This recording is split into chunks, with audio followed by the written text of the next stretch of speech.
top 50 best albums. A more positive note, and I always want to get the weaker one off the way, the worst stuff, before I go into the positive, because looking back, 2024 has some pretty damn good albums that I enjoyed. Like, there's been a lot of stuff I would say was album of the year at one point, and then it's moved down the list quite a bit because there's been a lot of good stuff that knocked it out. So, before I talk about it, this is probably one of the last videos I'll do this year, as there's only the 2025 album discussion, which is just me totally not playing on my console with my while reviewing. But to be fair, that's just because on a podcast like that, I've got a whole list in front of me, and I'm much better at talking if I'm doing something else. I don't know, it's just a weird habit, but don't judge, just how I do it. But yeah, we have got to the end of the year, and we have a lot of stuff. I have reviewed over 230 records, and 60 of them have been mentioned in the worst, and 60 have been mentioned in the best, which we'll do. So let's get into the honorable mentions, the albums that were close to being in the top 50 best albums, but they didn't quite get there. Future Palace Distortion, Squid Pisser, Dreams of Puke, Harriet, Devoured by the Mouth of Hell, Nails, Every Bridge Burning, Static X, Project Regeneration Volume 2, Saxon, Fire, Hell and Damnation, Judas Priest, Invincible Shield, Amaranth, The Catalyst, Capstan, The Mosaic, Spoken Reflection. Now let's go into the top 50 albums of 2024. Number 50, Cane Hill, A Piece of Me I Never Let You Find. Pretty good album, and it was so close to being honourable, but it just made it on the list. I did have it higher, but I did lower it a bit, because to me it's a good metalcore album, and it's definitely got some highs and strengths, but it doesn't really go for the sound I think Cane Hill really wants to push on some of the better stuff. Permanence and Sleep is a very big highlight, and I think there isn't quite a song that matches that, in my opinion, that amazingness of that track, but there are still good stuff. Not a bad song, but it's just good enough to barely make on the list. That's kind of where I put Cane Hill here. 49, Graphic Nature, Who Are You When No One Is Watching. I put them up a little bit because they were an honourable mention originally, but Graphic Nature, saw them live. I saw them play a lot of the songs live, amazing, but this album, in my opinion, has strengths that the first album wish it had. It pushes more for a grounded, well-structured sound, rather than just kind of this new metalcore direction. There's a bit more to this one, and I like it for that. Graphic Nature's definitely got a good sound they're working on, and I'm looking forward to seeing what else they have in store. Number 48, King Gizzard and the Lizard Wizard, Flight B741.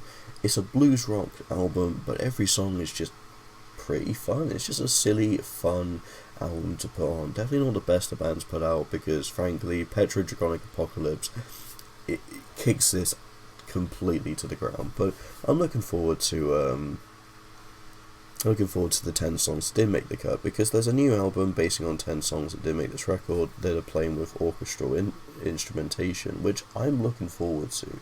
I think it might be better than this record just by how good Phantom Island was as a single, but still a good album. King Gizzard and Lizard Wizard do not disappoint, rarely. It's a good album. Number 47, Fontaines DC. My first taste into Fontaines, and I enjoyed this one a lot. Romance is just a pretty solid album, and I'm really happy it's one of the most successful albums in the UK of 2024. Like, it was in the top 5 most purchased records on vinyl this year. Like, this is a very big breakthrough album, and numerous songs charted. Matter of fact, this album's even got 2 Grammys, one for the Starburst single and one for the album as a whole. It's nice to see Fontaines DC get more of the spotlight. They definitely deserve it, and they are just one of the most intriguing post-punk bands. Even if this is a bit of a departure from the sound, it's still a strong album that I enjoy. Number 46, Ulcerate, Cutting the Throat of God.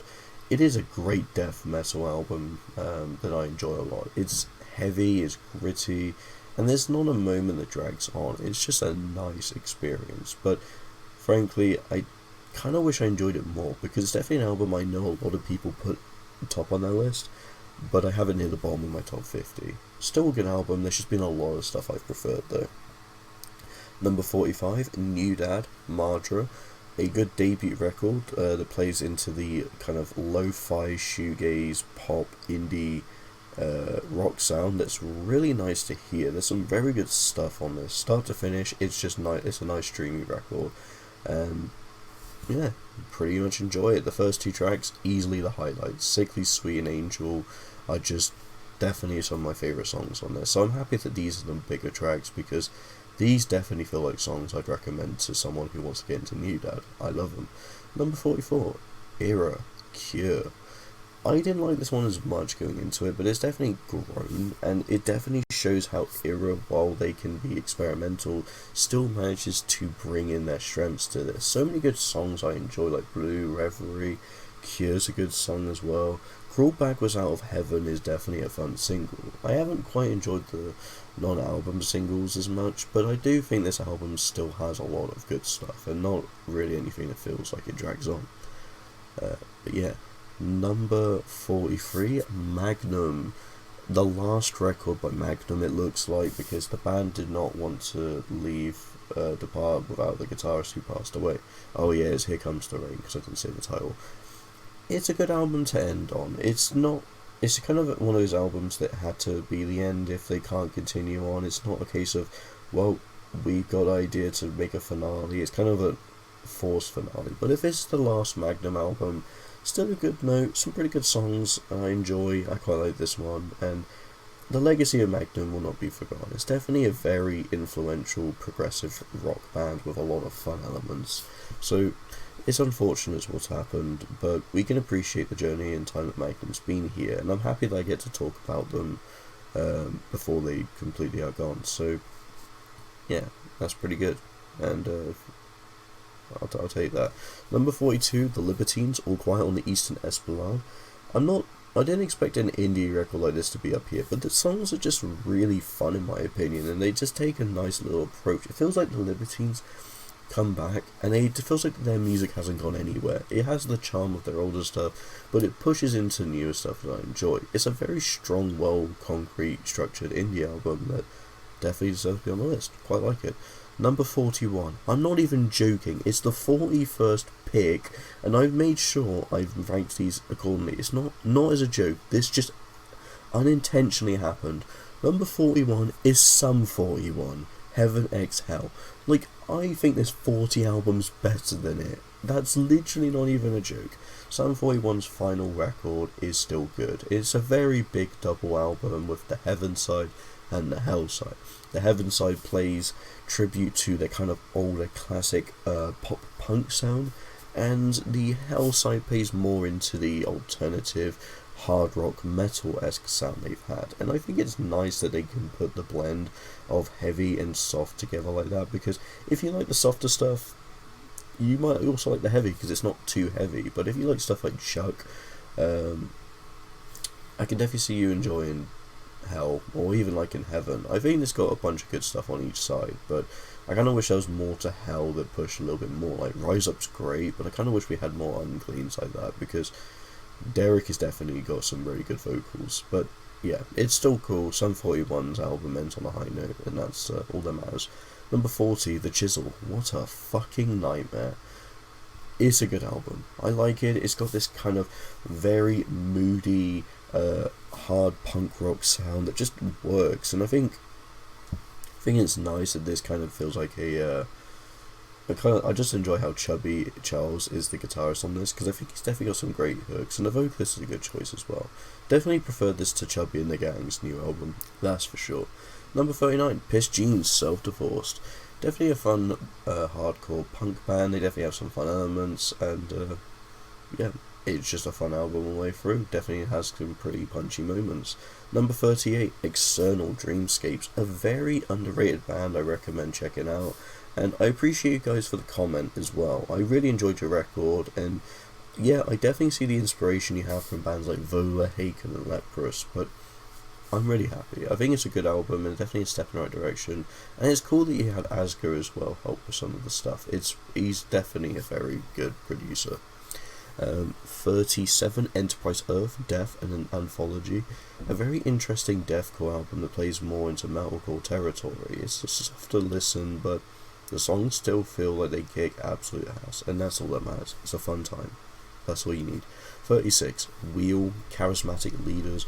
Wheel's album Moving Backwards is just so good, but Charismatic Leaders definitely holds up nicely with it. Not as good, but still a very fun album with a bunch of good songs. I wish there was more to this, but it's still a punchy album with what they have.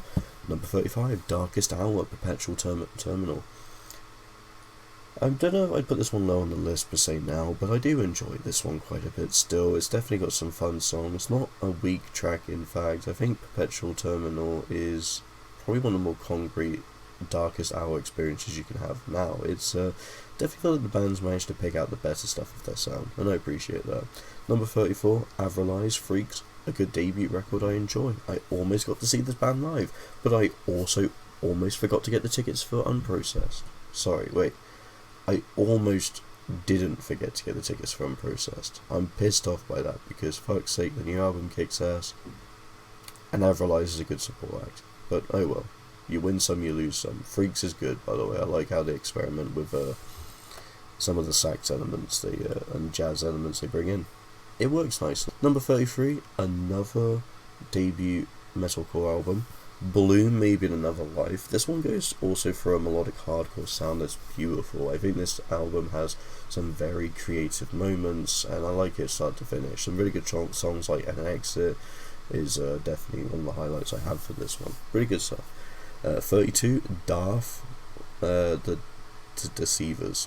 I didn't know if I butchered the name, but they're definitely a pretty good progressive death metal album, or band, and I think this here works nicely. There's some very good features, there's some very strong instrumentation. The album just rips into the right stuff it needs to, and I like it. It's a pretty strong album.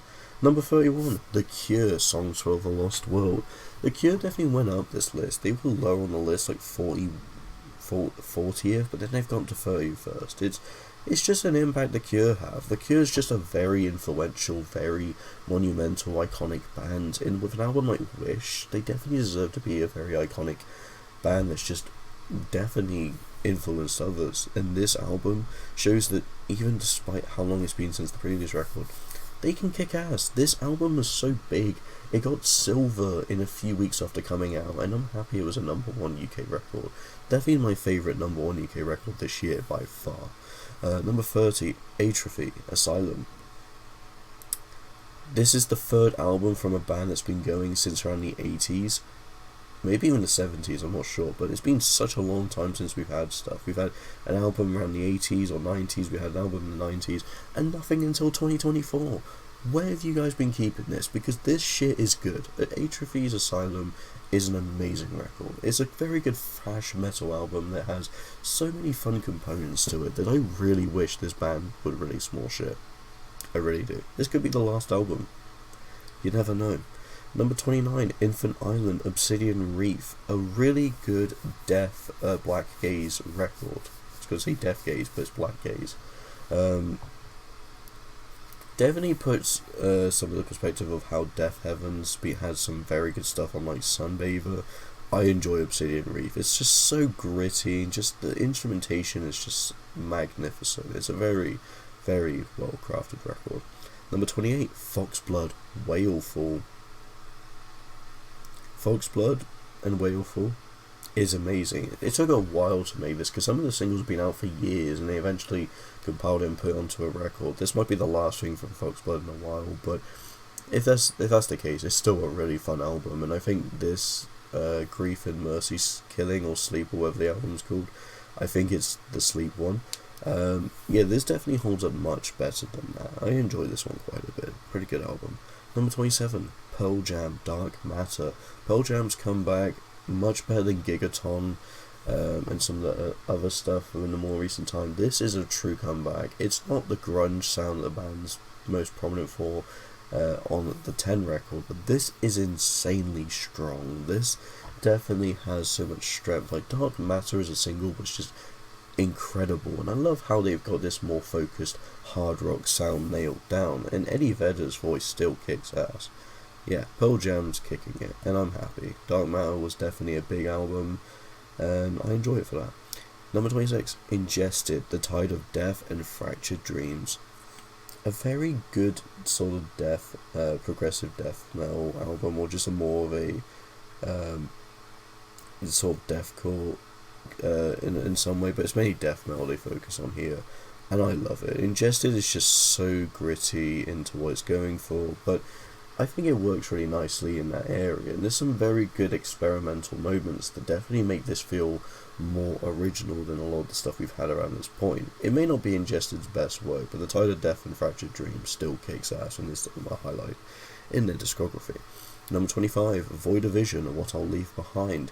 I did not know this would be the final album from the band. I don't think many people did, but they did announce their unfortunately disbanded in 2025. But this album, still a good high note to end on. It's not Chronicles level good, but it's close, and it definitely is a good album, a fourth good album.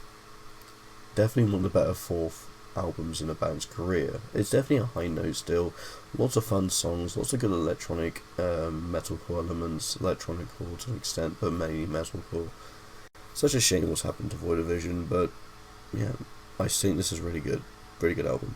Number 24, The Barbarians of California, and Now I'm Just Gnawing My Teeth.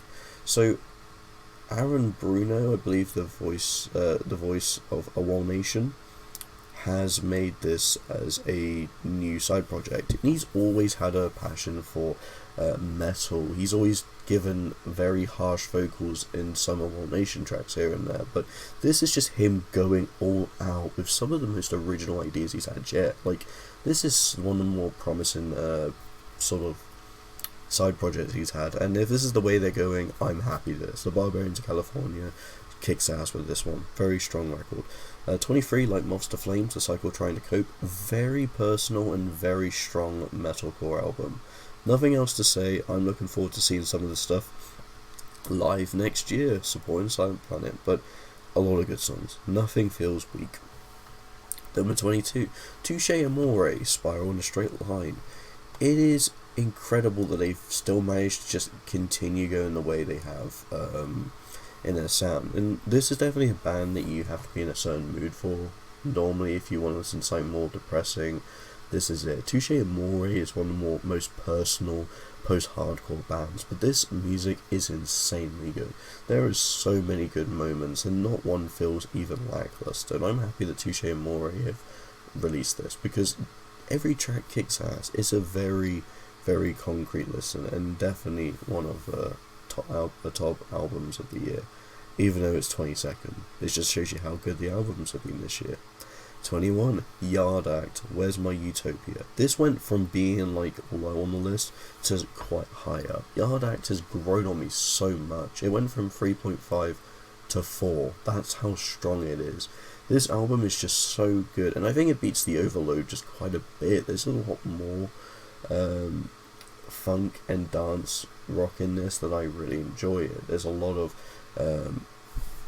fun, interesting ideas they want to play with. Like Grifter's Grief is one of my favourite songs by them. But then you have Petroleum, which is just so catchy. The drum beat, the overall aesthetic of the song, it's pretty fun. And the Vineyard for the North as well is just catchy. Everything on this just really works well. And even Blackpool Illuminations might be my least favourite, because it's just more of a kind of talking about a story for 7 minutes. I still enjoy some of the stories they talk about here. Down by the Stream as well. I like that one. I think the message definitely gets across quite well. Pretty good album. Number 20, Foreign Hands, What's Left Unsaid. Another good metalcore debut this year. So many good songs. Shapeless in the Dark is definitely one of my favourite tracks of the year, but it didn't get track of the year. Or week.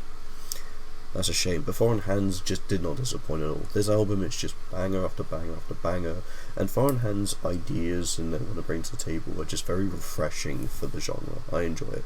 19, Kid Capici, There Goes the Neighborhood. They released a deluxe version with 2 songs that are decent, but they don't hold up as well as the actual tracks, hence why they're deluxe. But this album is great, and it's a very good step since their 2021 album.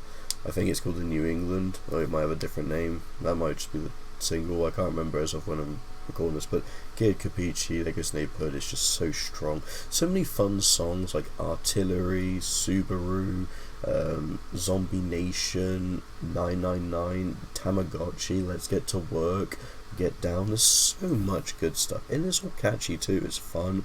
It's just a nice fun bit of punk rock energy with just some very groovy moments I enjoy. Number 18, Frost, Life in the Wires. Did not expect Frost to go this hard, but this album is just magic start to finish. A few weaker songs in this huge mix, but there's so many good songs. Propaganda was just one of my favourites of the year, and there's a lot of good stuff like the Winter House song, whatever the name is. Again, my memory is just fuzzled at this point, but I've talked about it in the review. I love this record, and Frost kick ass with it. Number 17, Normandy, Dopamine. Dopamine definitely was an album I always enjoyed, even with some of the weaker stuff, but I think this is probably the perfect position. It's probably the weakest that the band's ever put out in terms of a consistent release. The first 3 albums just had a lot more consistency to it, and this one kind of has some jumbled songs that could be a bit better, like Butterflies or Sorry or maybe Ritual, which I do like to an extent, but yeah, I definitely feel like I'd fix these songs a little bit up. But the non-album singles definitely made this such a good listen. Like, you had some good singles already: Blood in the Water, Flowers for the Grey, which I really enjoyed, Hourglass, then you also had Serotonin. Right, then you also had 4 other really good songs, like Glue is just such a beautiful way to end the album off. All in My Head just feels like classic hard rock Normandy I enjoy. Overdrive is a bit poppy, but I just love the way it has this fun groove, and it just excels the album in such a fun way.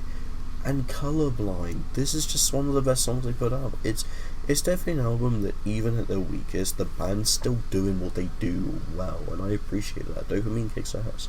Number 16, Imminence, The Plaque. Well, probably their best, strongest album in my opinion. I really enjoy how the strings just convey this very sorrow tone, or just this very like heavy expression. There's so much they get from it, and I think for metalcore to do strings, it's something that I kind of wish more bands tried, because it definitely works. Why I like Starset, for example, the strings really excel some of these moments, but I just love how they're used in songs like The Plaque, or Continuum, or even Come Hell High Water. So many good choices of it. Number 15, 4 Years Strong, Analysis Paralysis.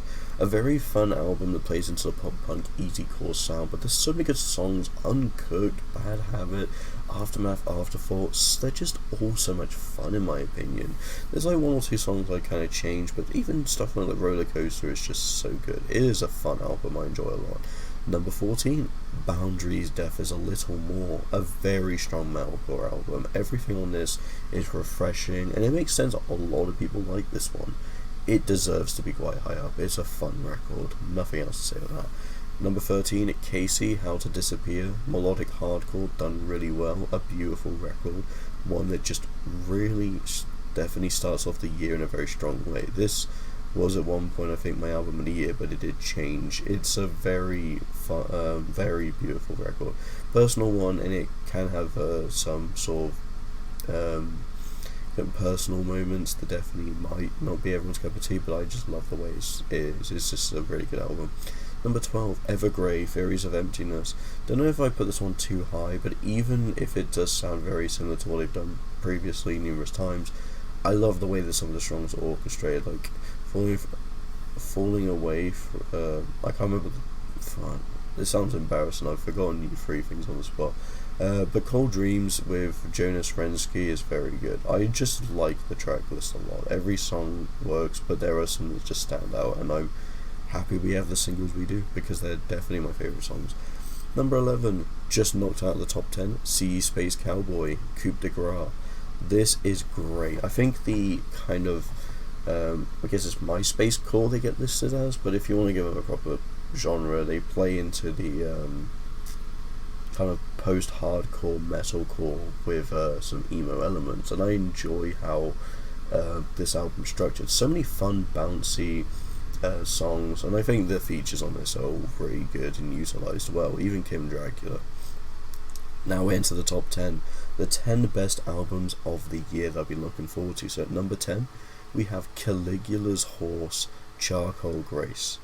This album is amazing. One of the best prog metal albums we've had this year. And it deserves that, in my opinion.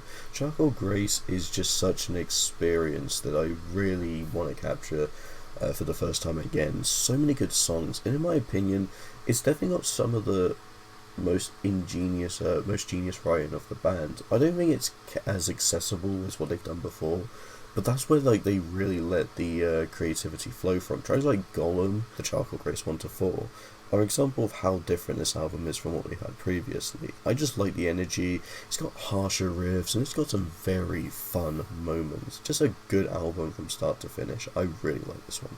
Number 9, Defocus, There Is a Place for Me on Earth. This is a metalcore album done really well, although I think the production probably is the only point that kind of could be better, or at least the mixing. It's a really fun album. I think the songs, the variety, it definitely has metalcore to a T that just feels refreshing because they have so many genius ideas they put into it. The first half is just heavy banger after heavy banger, like Crooked Minds and Biased, and then you get There Is a Place for Me on Earth, and just the overall softer stuff, and then you also have the Hybrid Anthem track, which has rapping on it. Interesting, but I do enjoy it still. Number 8, Origami Angel, Feeling Not Found, easy core, done right. This album is just insane. It's got some nice pop punk flow, so many good songs as well, like Feeling Not Found, Fruit Wine, and then we can't forget HM07, Waterfall, which is my favourite track on the album. Love this one. This album is just pure awesome from start to finish. Love this. Number 7, 156 Silence, People's Watching. One of the best metalcore albums in a while, in my opinion. It deserves to be the iconic album it is. It's so much fun, and I think 156 only lack a little bit in the production of the drums. If that's the only issue I had with it, otherwise this would be higher. This is insane. So many good tracks, and I just love when it really tears into the meat of this record around the middle. Number 6, Chat Pile, Cool World. It did drop a bit, as I did make room for my overall list, but Chat Pile is still good. I think tracks like I Am Dog Now, Shame, Tape, Mask, Funny World are really good. And they make for probably one of the most refreshing sludge metal albums I've heard. It's just so badass, that's all I have to say. And then we're into the top 5. Number 5, Soft Play, Heavy Jelly.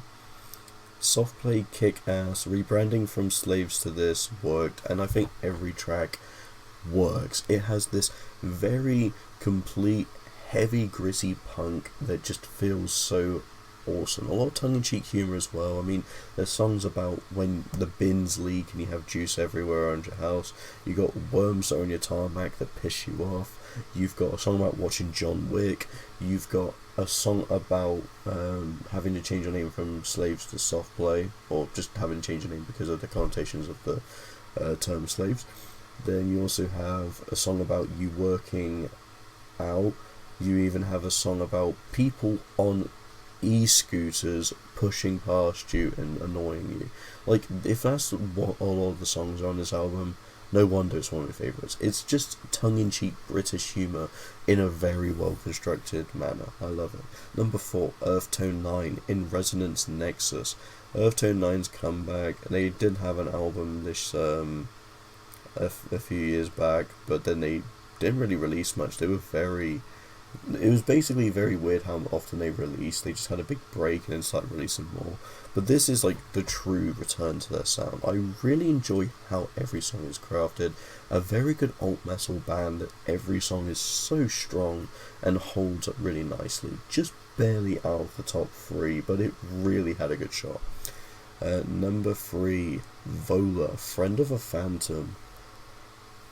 I really like this record. I think it is disappointing in how it doesn't hold up as well as Witness, Applause, or Distant Crowd, or In Mazes, but Vola still kick ass with Friend of a Phantom. Like, Vola at their weakest, it seems, is still so strong. It's just the biggest problem is they stray too much into the Witness sound, but if this is a one-off, then I'm happy to leave it at that, because this has still got so many good songs. I love the more aggressive vocals they use, and I just think the songs, seeing them live, has definitely changed my opinion more to make me appreciate it more. I love this record, and it is one of my favourite albums of the year, but it's not my album of the year. Number 2, Knocked Loose, You Won't Go Before You're Supposed To. It got knocked out of number 1. I was shocked by this, because Knocked Loose were just holding it on. It was an album that came out my birthday, and I loved it, but unfortunately, it got knocked loose.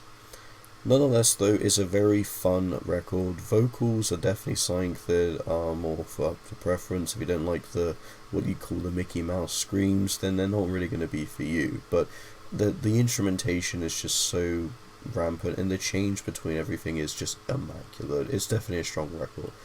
But we got a number 1. And this number 1 I've not talked about. I have not mentioned. Similar to Cane Hill being number 50, I've listened to it, but I haven't had the review for it. But this album, to me, I've listened to it twice only, and I do want to listen to it more. And I might regret the decision, but I'm putting it here. And I'd say it's a perfect album. There is no flaw with this. I'd say I haven't even given anything a 5 out of 5 last year. Not even Silent Planet, because I'd say it just knocks it a bit. Silent Planet was close, but this is a 5 out of 5 record. I'm giving my album of the year to Opeth, The Last Will and Testament, because this album is the true return to Opeth. Opeth's sound, heritage onwards, has been very experimental, and they have played with either jazz or just prog metal, but this is a fusion of progressive metal and death being brought back in a very groovy way, in so many strong ideas. This is the first concept album in a while. This talks about World War One and all sorts of stories, and I think Opeth really go in depth lyrically. I think the instrumentation is incredible. Some just all good instrumentation from the guitar side. The drumming is incredible. The overall aesthetic of this record, it feels like Opeth, the way that I first listened to them, and that's how you do it, because I first listened to their older stuff. It's immaculate, one of the best albums they've put out, and no one expected this, because Opeth have kind of been too in their way to do the same thing they've been doing, a weaker sound, but this is Opeth done right. This probably is maybe their best. I don't know for sure, but I would say that Opeth get the album of the year. They scraped Knocked Loose, and this is the first 5 out of 5 I've had in a while. You want to know my last year I've had a 5 out of 5 record? That was 2021 with Vola Witness. But yeah, I enjoyed this a lot. It's a very fun record, and I'm happy that Opeth get it, because Knocked Loose, while they are starting off and they've had so much attention, so much fame, they had they've even played on Jimmy Kimmel, they've been nominated for a Grammy, they just blew up with this new record, and it is so good. But I think Opeth's one is the clear winner, even if I prefer the sound of the Knocked Loose stuff, because I do like how instrumental it goes. Opeth just have a complete sound, and this is the sound I think Opeth can go for. This is the last album Opeth's ever done. It's the best finale I could think of, so I'm giving it to Opeth. That is my album of the year. I hope you all enjoy. I've had a lot of fun recording these. My worst albums, I was attacked by my cat a few times, so that was fun, and we've only got a few things left. I've got my track of the week stuff, although the December one I'll still do as usual, that's fine. I've only got one more video, the album podcast, other than the November one I'm going to work on for the track of the week, so Miss November's one. And yeah, that's it. That's 2024. I can't believe it's here, but it's been a very tough year for me. There's been a lot going on. A lot of personal stuff's happened, and there's been just a lot of stress, and that's why my upload schedule towards the end of this few weeks have been horrendous. And even the reviews sometimes have just been more jokey ones because I don't have the time to do it, and my computer also keeps fucking breaking because I got a computer that likes to freeze. So I'm surprised I've done these 2 videos not frozen, but I'm looking forward to the editing process where it does freeze. But yeah, despite it all, I think 2025 will be a better year. Musically, there's a lot going on, and the news we've been hearing around stuff that's going on at home, I think it's going to sound more positive as of now, so it could change, but I'm hoping 2025 is a much better year because this year's fucking sucked. Musically it's good, but there's been so much that's just dragged it down. So I appreciate Opeth and all the other bands that made amazing records this year to do what they did, and I'm looking forward to seeing what happens next year. But let's go on to a positive note. It's almost Christmas. We have Christmas. If you don't celebrate Christmas, I wish you a happy, just a nice happy end of the year. Even if you don't celebrate, I just want to wish you good times and happy holidays and Merry Christmas to everyone who celebrates it as well. So 2025, here we come. Thank you so much for watching, and I'll see you next year.